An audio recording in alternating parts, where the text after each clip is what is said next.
Oi, pessoal. Estamos aqui para mais uma aula, a nossa aula da semana.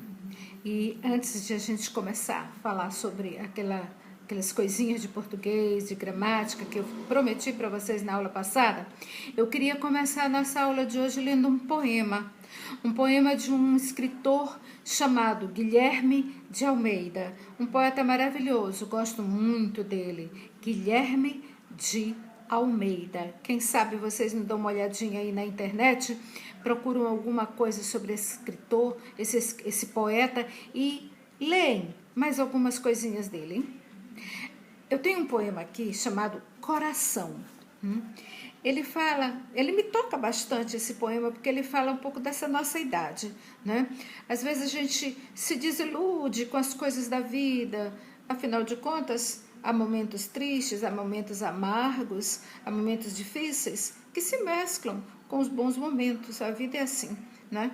E esse poema fala um pouco disso, mas ele termina com uma mensagem boa, uma mensagem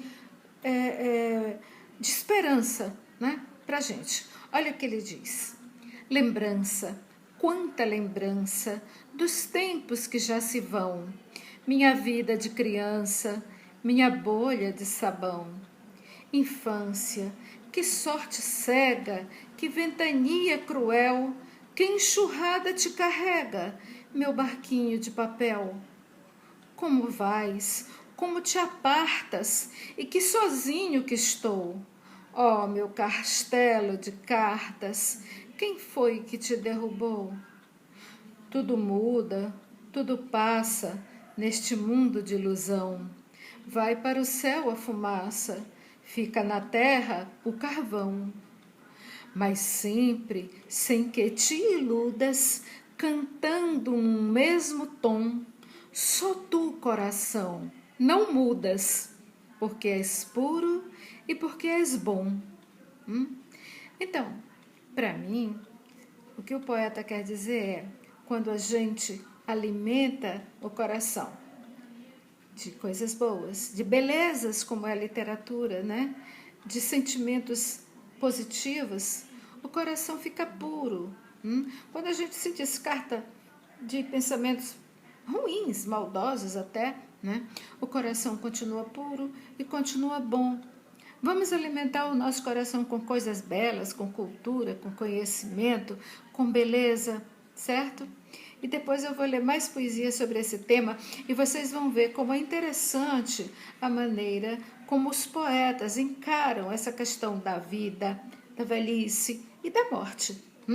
Como disse o poeta Vinícius de Moraes, a morte é a angústia de quem vive, é inevitável. Então vocês vão ver, depois a gente vai ler mais a respeito disso. Mas hoje nós vamos falar de um assunto que deixa as pessoas com muitas dúvidas na hora de escrever. O uso dos porquês, né? A gente tem porquê separado, com acento, sem acento. Estão vendo aí? Ó, porquê separado, sem acento e com acento, né? A gente tem os porquês, tudo junto. Às vezes sem acento e às vezes com acento. E, ó, dúvida cruel. Quando é que eu emprego um? Quando é que eu emprego outro? Muito bem, é simples, muito simples. Só faz confusão quem quer.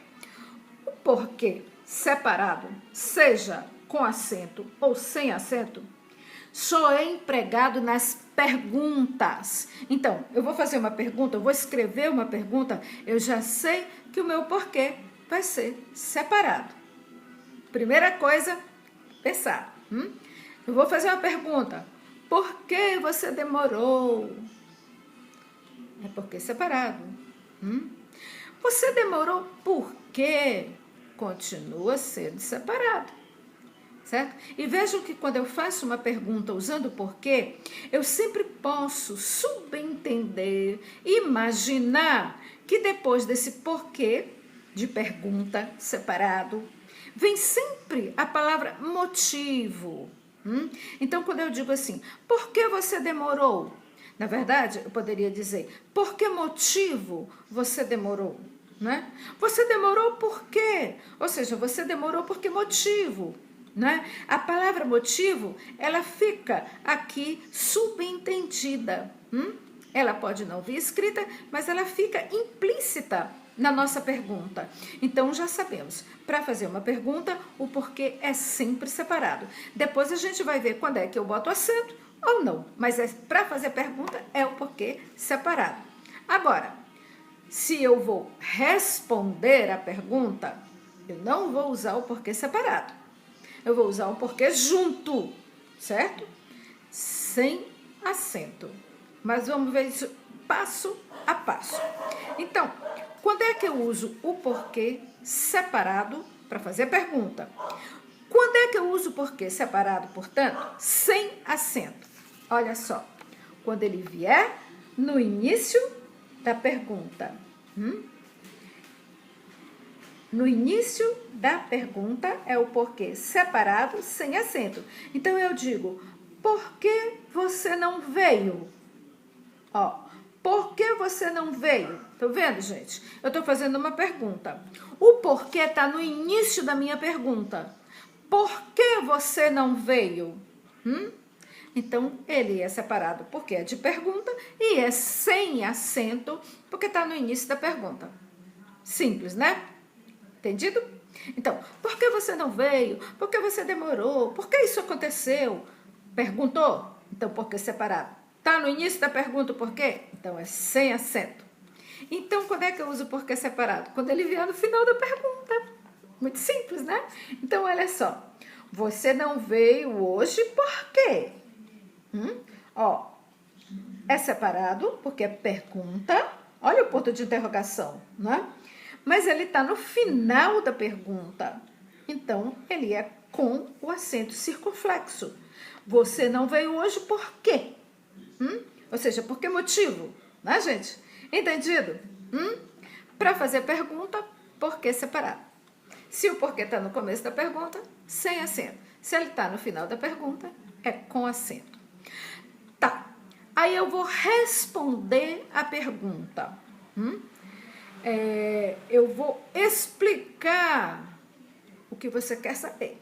Então, eu vou usar o porquê junto e sem acento. Ele vai corresponder, eu posso trocar esse porquê pela palavrinha pois, porque é explicativo. Então, olha só, quando eu digo assim, ó, não vim porque choveu. Ó, eu estou respondendo a pergunta.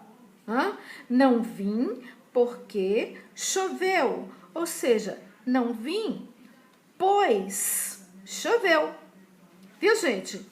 Equivale a pois. Eu posso substituí-lo tranquilamente pelo pois. Então, quando eu respondo a pergunta, eu uso o porquê separado. Desculpem, quando eu respondo a pergunta, eu uso o porquê junto e sem acento, tá? Então, olha só. Para perguntar, é sempre o porquê separado. Se vier no final, no começo da pergunta, é porquê sem acento. Se vier no final da pergunta, é porquê com acento. Mas separado porque é pergunta. Aí, quando eu vou responder a pergunta, quando eu vou dar uma explicação, isso aconteceu porque... Aí eu vou dizer por que aconteceu. Ou seja, pois, né? As nossas aulas são online, as nossas aulas são virtuais, não são presenciais, porque a nossa preservação de saúde necessita que assim seja. Nós não podemos sofrer contágio, não podemos nos expor ao vírus.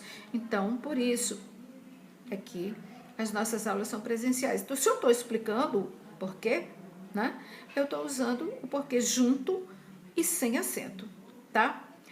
Agora, imagina eu dizendo assim, vocês sabem o porquê das nossas aulas serem online, serem virtuais?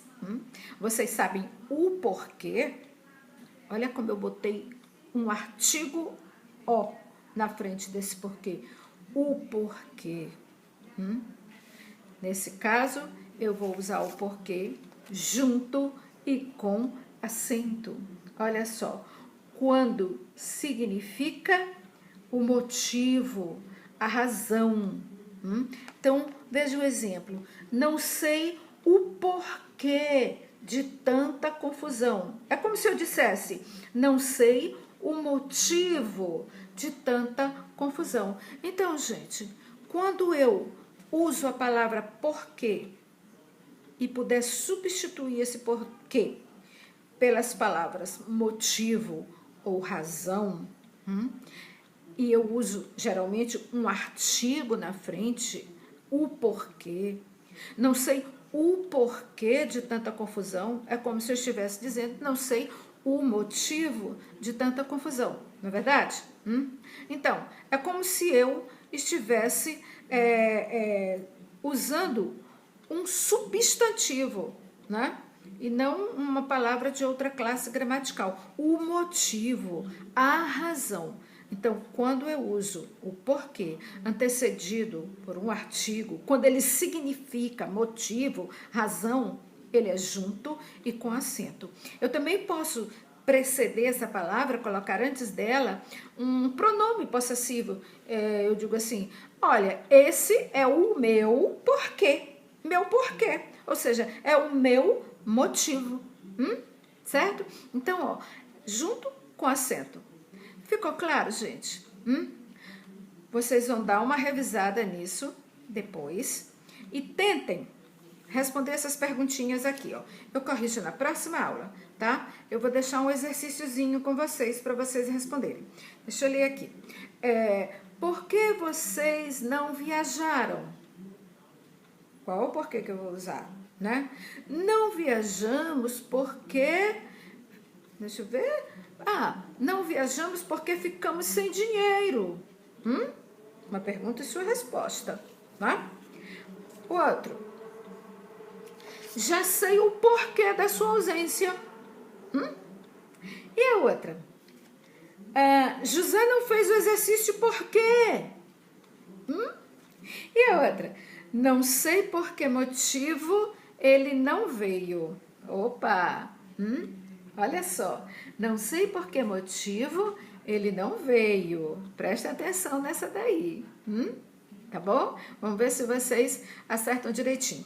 Quem quiser tirar alguma dúvida a respeito dessa nossa explicação sobre o uso dos porquês, pode me perguntar no nosso grupo, lá no nosso grupo do WhatsApp, o grupo de criação literária, certo? Quem ainda não faz parte e quiser se inscrever, é só pedir para a Elaine mandar o número para mim, né?